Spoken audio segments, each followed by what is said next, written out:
श्री स्वामी समर्थ, श्री स्वामी समर्थ, श्री स्वामी समर्थ, श्री स्वामी समर्थ ब्रह्मांड नायक आपल्या या यूट्यूब चॅनलमध्ये सर्व ताई व दादांचे स्वामीमय स्वागत आहे.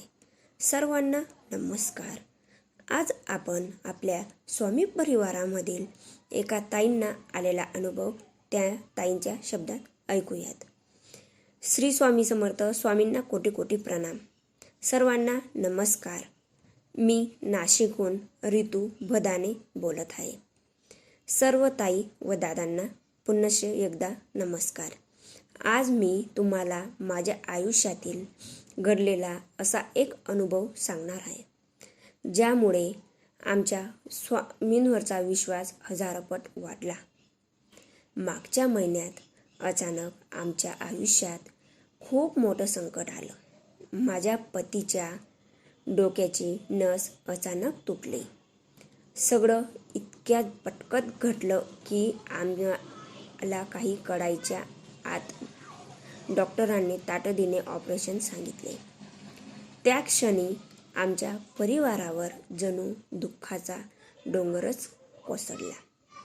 घरात भीतीचे आणि तणावाचं आणि रडण्याचं वातावरण होतं. मी पूर्णपणे खचून गेले होते.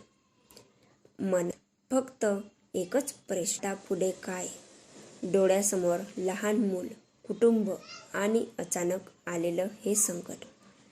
त्या कठीण क्षणी मला एकच आधार वाटत होता, स्वामी चरण.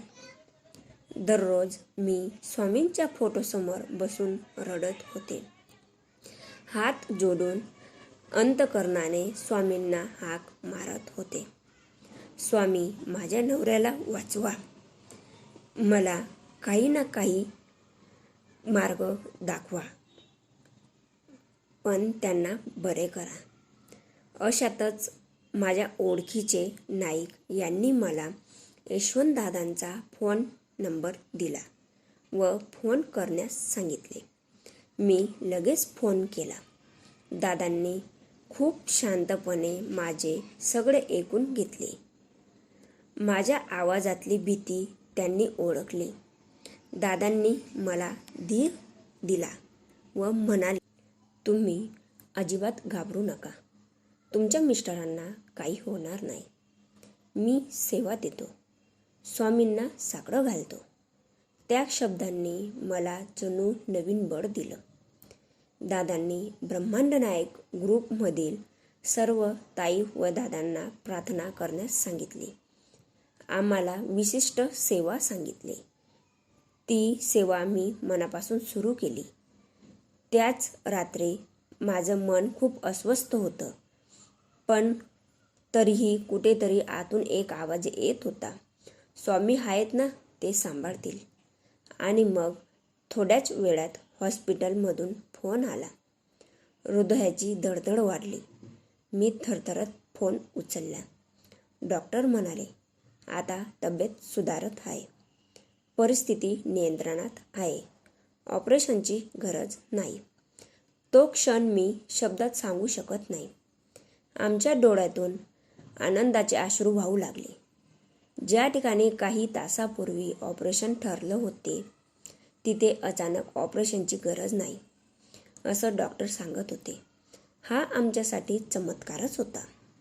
स्वामींनी आमची अंतःकरणाने प्रार्थना ऐकली. त्या ठिकाणी मला एक गोष्ट मनापासून पटली. जेव्हा आपण पूर्ण श्रद्धेने आणि विश्वासाने स्वामींच्या चरणी साकडं घालतो, तेव्हा ते अशक्य गोष्टी शक्य करून दाखवतात. आज माझे पती पूर्णपणे बरे झाले आहेत आणि हळूहळू पूर्वत आयुष्य सुरू झालं आहे. पण या संपूर्ण प्रसंगाने आम्हाला एक खूप मोठा धडा दिला. संकट कितीही मोठं असलं तरी श्रद्धा आणि विश्वास कधीही सोडायचा नाही. दादा, तुम्ही आमच्यासारख्या भाविकांसाठी स्वामी दूत आहात. तुमच्यामुळे आम्हाला धीर मिळाला, सेवा मिळाली आणि स्वामींची कृपा अनुभवायला मिळाली. खरंच अशक्य ते शक्य करतात स्वामी. ज्यांच्या आयुष्यात सध्या काही संकट आहेत त्यांनी एकच गोष्ट लक्षात ठेवा, मनापासून स्वामींचा धावा करा, सेवा करा, विश्वास ठेवा. स्वामी कधीही आपल्या भक्तांना एकटे सोडत नाही. दादा, मनपूर्वक खूप खूप धन्यवाद. स्वामींची कृपा अशीच आमच्यावर आणि आमच्या सर्व भक्तांवर राहो, ही स्वामीचरणी प्रार्थना. आणि सर्व ताई व दादांनी ग्रुपवर माझ्या मिस्टरांसाठी सेवा केल्याबद्दल सर्वांना खूप खूप आभार मानते. श्री स्वामी समर्थ. बघा, आज ताईंना स्वामींनी किती मोठ्या संकटातून वाचवले. स्वामींची श्रद्धा आपण आणि विश्वास कधीही सोडायचा नसतो. अशक्यही ते शक्य करतात स्वामी. आज या वाक्याची या ताईंना स्वामींनी खूप मोठी प्रचिती दिली. अशीच प्रचिती आपल्या सर्व ताई व दादांना स्वामींनी द्यावी, ही स्वामीचरणी प्रार्थना करते. आपल्या चॅनलला लाईक आणि सबस्क्राईब करायला विसरू नका. श्री स्वामी समर्थ.